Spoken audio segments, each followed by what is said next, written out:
Want to know how to write or print hello world in Java?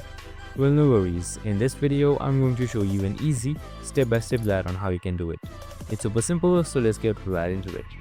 Now, first things first, you can just simply head towards any online compiler, go to VS Code, IntelliJ, and anything that you like. We actually made a thorough video on how to install and use all of those, so make sure to watch it. In any compiler, you can just simply type in this right here. Public class main is a class that is the base container. All codes go inside this. So you can see this brackets right here. So every code go inside this curly braces. So main string arguments that is located right here is the entry point. Java runs this when you hit run. So once you're done with that, under this braces right here, just simply type in system.out.println parenthesis and quotes on. Right here it should be like this, with ending with semicolon. That would be right next to closing parenthesis.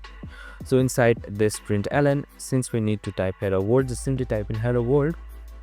And once you're done, make sure you double check braces and then semicolons and simply select run. And once that is done, your code should start running, and there you go, hello world has been shown. And that's it. I hope this video helped. If it did, make sure to like, subscribe, and tune in with us for more of these videos. See you in the next one.